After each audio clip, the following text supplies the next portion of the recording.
know that Putin has staked quite a lot on the outcome of this war, partly because of the domestic political necessity that you noted, and partly because this is his obsession. He will continue to wage that war against Ukraine until he dies. President Trump had imposed a deadline on Russia. This time it was a 10-day deadline. It's set to end on August 8th. And President Trump has promised to impose tariffs. We believe they're secondary tariffs on Russia if Russia doesn't show willingness for peace with Ukraine. Can you walk us down a bit on what might happen on August 8th and what's the thinking behind Donald Trump's threats? Certainly. Well, first off, thank you for having me. It's always a pleasure to speak to the Kyiv Independent. I do want to note before I begin that I'm sharing today my personal views based on my academic research and not the official position of any organizations with which I may be affiliated. A successful peace agreement does not depend solely on President Trump's desires or even the desires or preferences of the Ukrainian government and the Ukrainian people. Obviously, Russia and their dictator, Vladimir Putin, have a say in that. And so while the Trump administration has pursued a variety of tactics and many diplomatic efforts to speak directly with Mr. Putin and to engage in a variety of diplomatic negotiations, thus far, those efforts have not led to any resolution of the conflict and arguably no progress towards resolution of the conflict. And that reality, I think, is solely attributable to Mr. Putin's unwillingness to stop the war. He has not achieved his objectives yet, and he believes that time is on his side. He believes that he's making progress in Ukraine, and he believes that his patience will last longer than the West. So this is the strategy that he has been pursuing for the last several months. And I think initially, again, members of the Trump administration, attempted in good faith to negotiate, to bargain, and over the last few months have slowly come to realize that, in fact, this is just a tactic by Putin, and he has no interest in settling for peace. And so now I think there has been a more earnest effort to finally talk about some of the remaining levers that the United States and that the West may have in order to, if not influence Putin's decision-making, at least constrain Russia's ability to continue waging war against Ukraine at the rate it is. And so that's the moment that we find ourselves in. It is based on a well-known fact that natural resource extraction is really the fundamental backbone of the Russian economy. And while their ability to sell oil and natural gas internationally has certainly been limited by a variety of sanctions that have been placed on Russia, we have not succeeded, nor have we, frankly, attempted to fully cut Russia from international energy markets. And so over the last couple of years, countries like China and India and Turkey have become major consumers of Russian oil and have avoided participating in the American and European-led sanctions regimes. And so what that has meant is that those countries have continued to be complicit in funding and facilitating Russia's war on Ukraine. And that is the point that I think the Trump administration is trying to address at this time by threatening significant sanctions on those countries, or at least on some of those countries. He's threatening India, and India is obviously a major player in buying Russian fossil fuels. It accounts for around 20-25% of all fossil fuels that are coming from Russia. But we see that other countries like Turkey or China are not mentioned in Trump's speeches.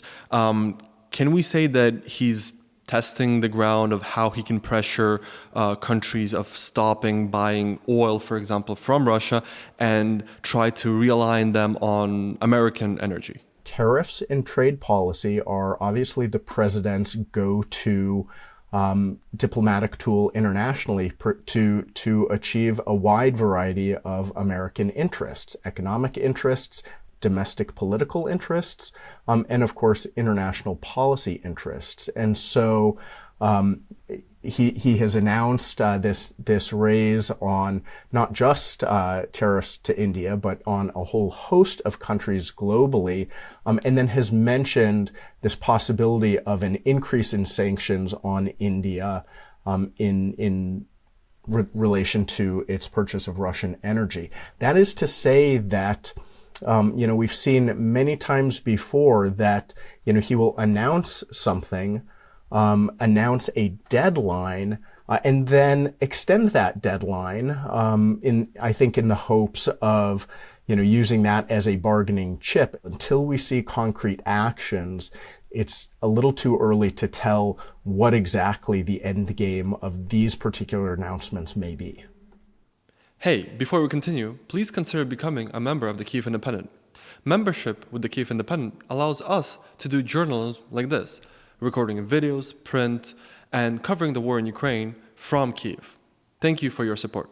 If we're talking about specifically Russian fossil fuel exports, is it possible to force Russia, in your opinion, obviously, we don't know what Putin or Trump thinks, is it possible to force them into negotiations if we target only India? Because China, for example, accounts for 40-45% of all fossil fuel imports.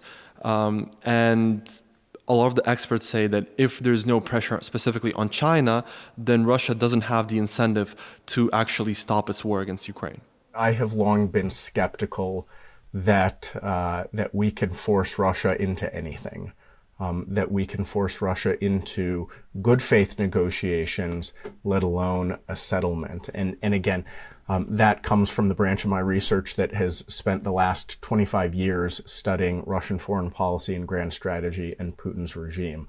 He is so dedicated, frankly, obsessively, to achieving ultimate success in controlling Ukraine, that I don't think there's anything that we can offer him, nor anything that we can threaten him with that would actually force Russia to actually find settlement, unless Mr. Putin decides.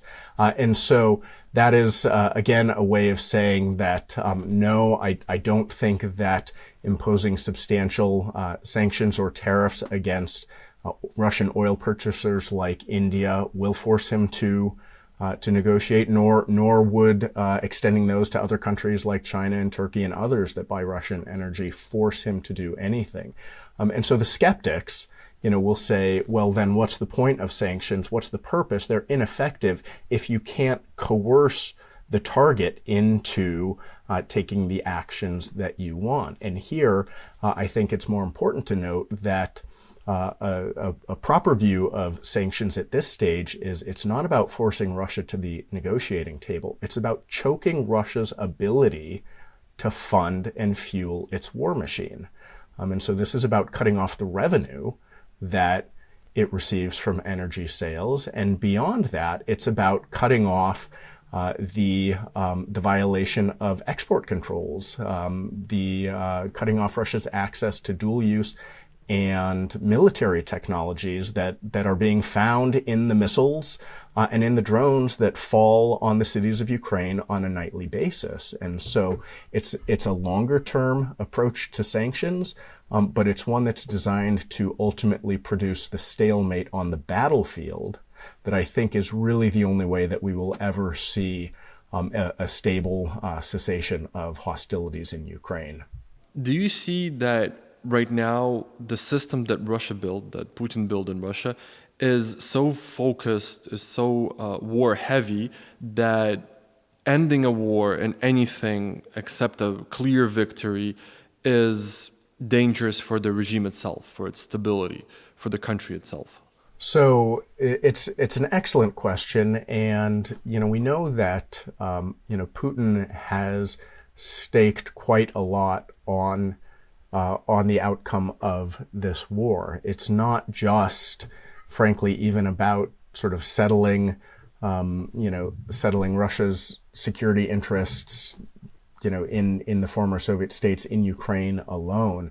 If you look at the last, 26 years now, 25 years of his time in power, he has been singularly focused, I think, on reshaping the entire structure of the international system in a way that favors Russia's position and interest as a great power.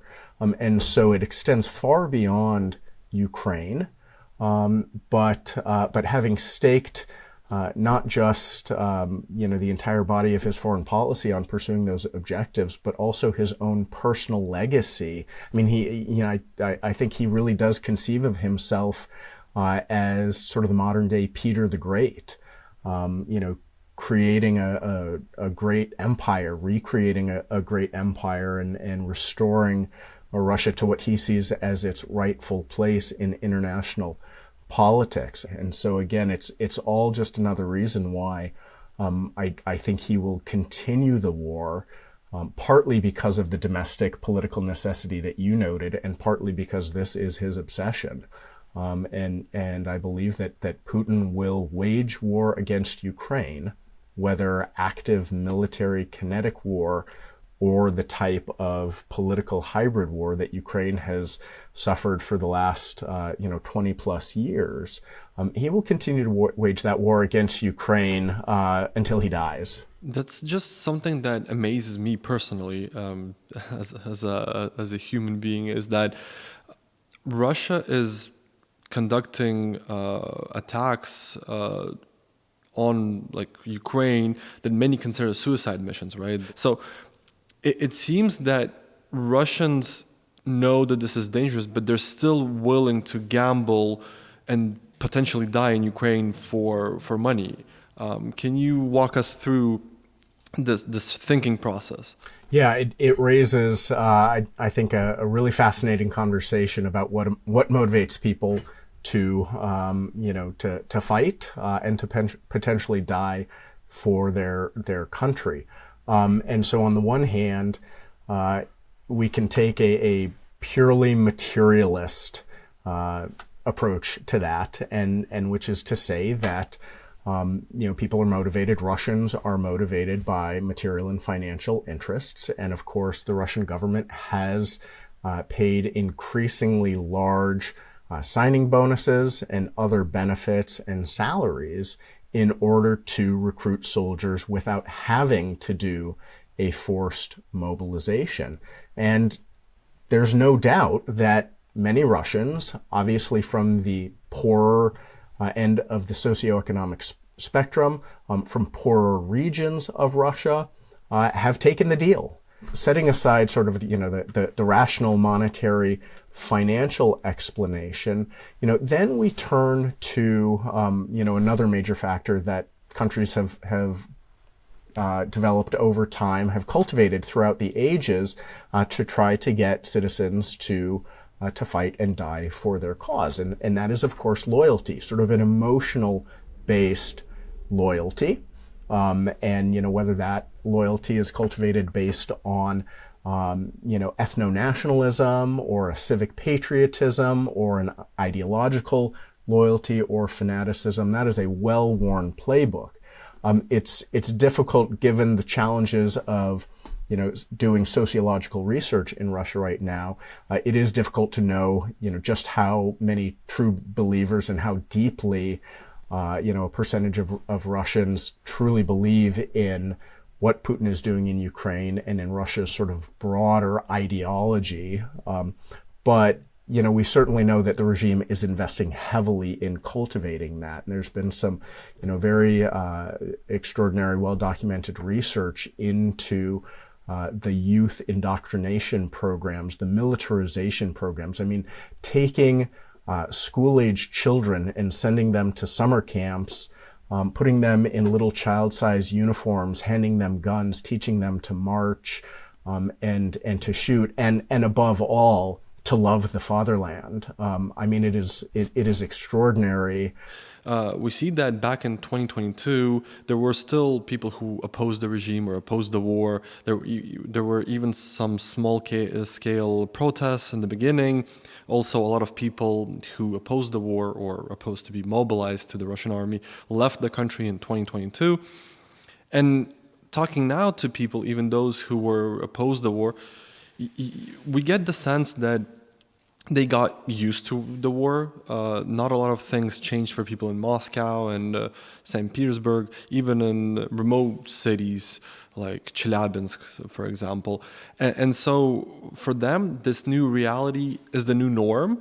Is it possible to, in your opinion, to force Russians to want to end this war, specifically the population? And do you feel that right now Russians are okay with the daily life that they have in a country that's killing others just across the border?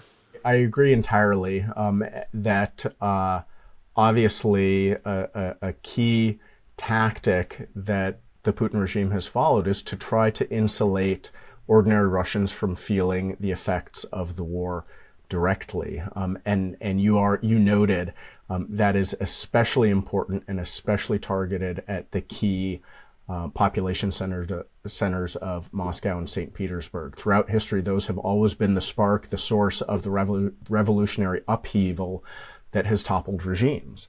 Putin knows those histories, and so I think they've been very careful to try to keep life as normal as possible there. It's a little bit easier once you get out into the far reaches of the modern Russian Empire, because of course people are more dispersed, they're more dependent, and so things like coordinating in large-scale collective protest action, if they wanted to, would be much more difficult and much less threatening to the regime. And so that's been very, very critical.